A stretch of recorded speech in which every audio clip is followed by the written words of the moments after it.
जी इधर। हेलो दोस्तों, मैं सूर्यवंशी भारद्वाज में आपका स्वागत करता हूँ। आज हम लोग केमिस्ट्री पढ़ रहे हैं। केमिस्ट्री में इसके पहले द्रव्यमान संरक्षण का नियम पढ़ लिए थे। अब इसके बाद स्थिर अनुपात का नियम पढ़ा जाएगा। स्थिर अनुपात का क्या नियम है? स्थिर अनुपात का नियम,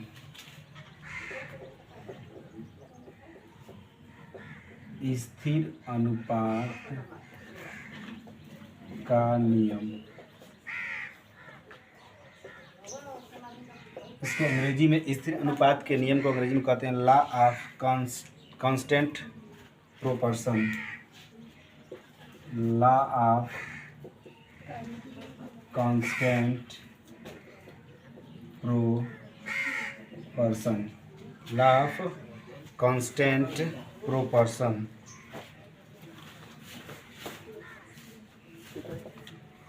इसे स्थिर अनुपात का नियम कहते हैं। इस नियम का प्रतिपादन जेल प्राउस्ट नामक वैज्ञानिक ने किया था सन 1799 ईस्वी में। इनके अनुसार बताया गया कि प्रत्येक शुद्ध रासायनिक यौगिक में स्थिर तत्व एक निश्चित भार अनुपात में पाए जाते हैं।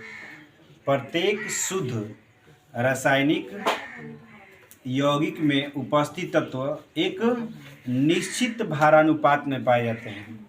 ठीक है ना? चाहे वो किसी भी विधि, किसी भी स्रोत से प्राप्त किया जाए। अब जल को ही ले लीजिए।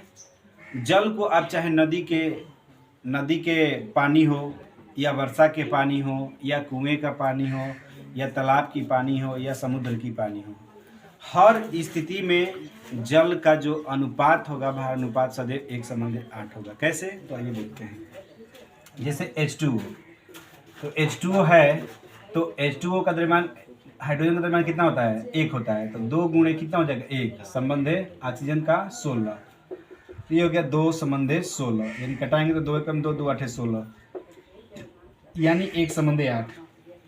अब चाहे हम किसी भी विधि से या किसी भी स्रोत से, किसी भी विधि से जल को प्राप्त करें, या किसी भी स्रोत से जल को प्राप्त करें, सदैव जल का जो अनुपात है, भार अनुपात सदैव 1:8 ही होगा।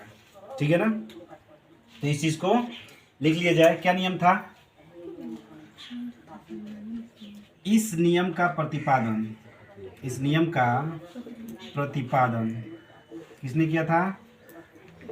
J.L. प्राउस्ट ने। इस नियम का प्रतिपादन किसने किया? J.L. प्राउस्ट ने। किस सन कितने में? 1799 ईस्वी में। इस नियम का प्रतिपादन J.L. प्राउस्ट ने सन 1799 ईस्वी में किया था। इनके अनुसार क्या था? इनके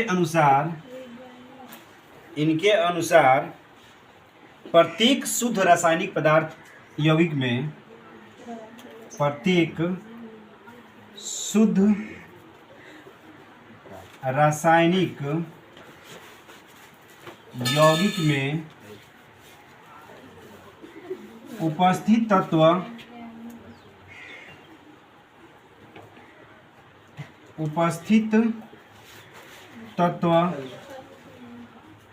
प्रत्येक शुद्ध रासायनिक यौगिक में उपस्थित तत्व का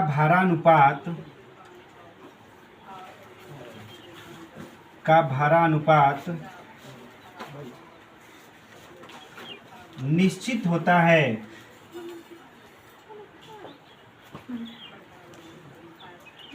चाहे वह किसी भी विधि से प्राप्त हो, चाहे वह किसी भी विधि या स्रोत से प्राप्त हो। ठीक है ना? यानी उदाहरण के लिए हम लोग जल को ले सकते हैं। जल चाहे कुएं, तालाब,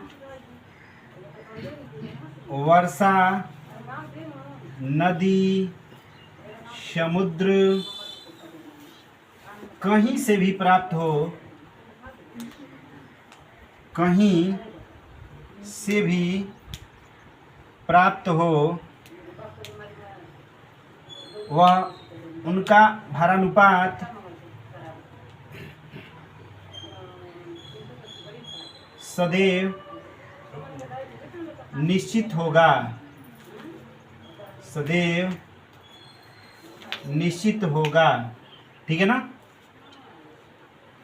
इस नियम का स्थिर अनुपात का नियम का प्रतिपादन जेल प्राप्त ने किया था सन 1799 ईस्वी में। इनके अनुसार प्रत्येक शुद्ध रासायनिक यौगिक में उपस्थित तत्व का भारानुपात निश्चित होता है, चाहे वो किसी भी विधि या स्रोत से प्राप्त हो। उदाहरण के रूप में जल ले लीजिए, चाहे वो कुएं, तालाब, वर्षा, नदी, समुद्र कहीं से भी प्राप्त हो, उनका भारानुपात सदैव निश्चित होगा। जैसे अभी मैंने बताया कि H2O हाइड्रोजन का द्रव्यमान जो होता है 1 होता है, तो 2 है तो 2 गुणे 1 हो गया। ऑक्सीजन का 16 होता है, तो इस तरह से 2 संबंधे 16 यानी घटाएंगे तो 1 संबंधे 8। मतलब वो कहीं भी प्राप्त करे, कहीं से भी प्राप्त करे, उसका अनुपात क्या होगा, 1 संबंधे 8 ही होगा। आए बात समझ में ना। इतना हो गया है। तो चलिए अब हेडिंग में डाल्टन का परमाणु सिद्धांत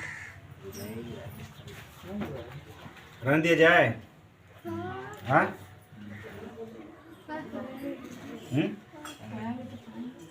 हेडिंग में डाल्टन का परमाणु सिद्धांत। डाल्टन का परमाणु सिद्धांत मिटा दे इसे ना, हो गया है ना। डाल्टन का परमाणु सिद्धांत।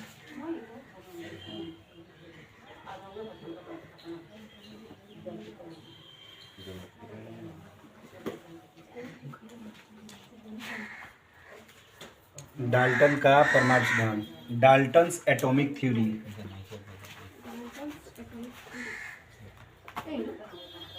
डाल्टन का परमाणु सिद्धांत।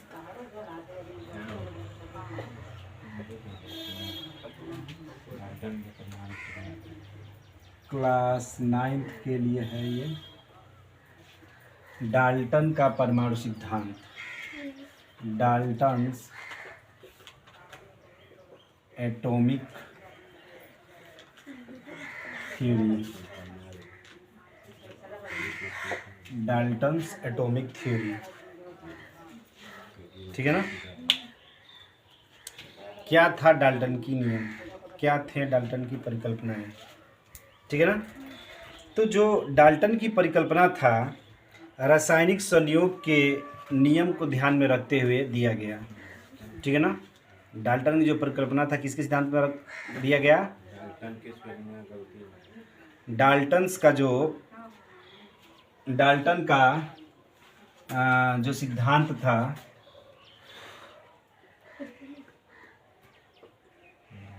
ठीक है ना।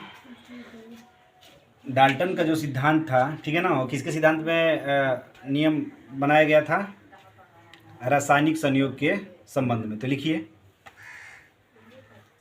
रासायनिक संयोग के नियमों को रासायनिक संयोग के नियमों को ध्यान में रखते हुए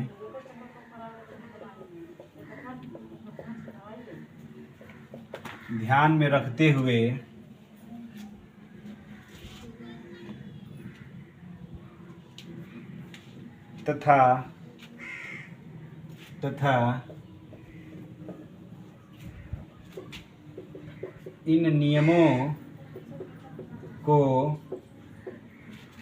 इन नियमों को सैद्धांतिक रूप से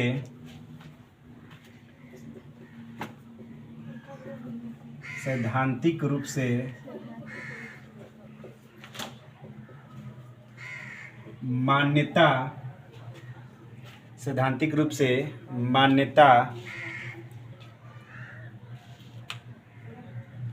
या सिद्ध करते हुए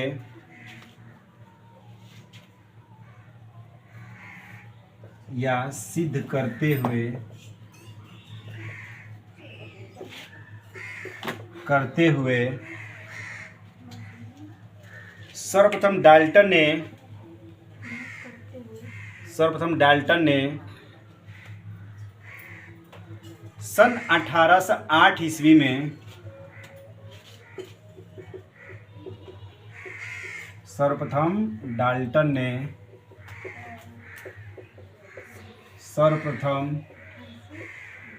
सन 1808 ईस्वी में 1808 ईस्वी में परमाणु सिद्धांत प्रस्तुत किया। देखिए, परमाणु सिद्धांत प्रस्तुत किया।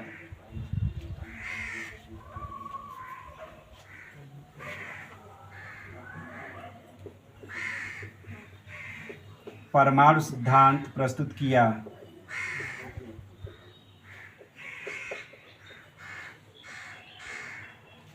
परमाणु सिद्धांत प्रस्तुत किया। ठीक है ना। डाल्टन का जो परमाणु सिद्धांत था, सुनिए, देखिए ना, डाल्टन का जो परमाणु सिद्धांत था द्रव्य की अविनाशिता के नियम को पुष्टि करता है। द्रव्य की अविनाशिता के नियम, रासायनिक संयोग की नियम, मतलब इन चीज़ों की व्याख्या कर सका है। कुछ ऐसे भी रासायनिक संयोग के नियम थे जहाँ डाल्टन के परमाणु सिद्धांत जो था वहाँ व्याख्या नहीं कर सका, जैसे गै-लुसाक का गैसीय आयतन संबंधी नियम। इस नियम का प्रतिपादन, मतलब इस नियम को पुष्टि नहीं कर सका। कौन? डाल्टन का सिद्धांत। ठीक है ना। तो परमाणु सिद्धांत प्रस्तुत किया, इसमें क्या चीज़ उन्होंने बताया, मतलब कि द्रव्य की अविनाशिता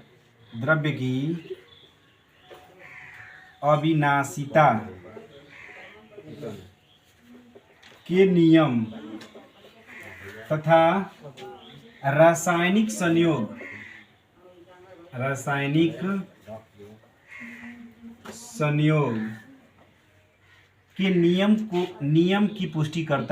के नियम की पुष्टि करता है, ठीक है ना। लेकिन कहाँ जाकर विफल हो जाता है? अभी क्या बताएं? गै-लुसाक का गैसीय आयतन संबंधी नियम पर जाकर ये क्या होता है? विफल हो जाता है। ठीक है ना। हो गया। द्रव्य की अविनाशिता के नियम तथा रासायनिक संयोग के नियम की पुष्टि करता है। ठीक है ना। अब इनकी क्या नियम थे डाल्टन के परमाणु सिद्धांत के, ठीक है ना। अब इसके बारे में हम लोग पढ़ेंगे अगले दिन। ठीक है ना। डाल्टन के परमाणु सिद्धांत की परिकल्पना है। डाल्टन के परमाणु सिद्धांत की परिकल्पनाएं क्या थे, इन्होंने क्या परमाणु सिद्धांत में परिकल्पना किया था, इसके बारे में अगले दिन हम लोग पढ़ेंगे। ठीक है ना। ठीक है, बस दैट्स ऑल।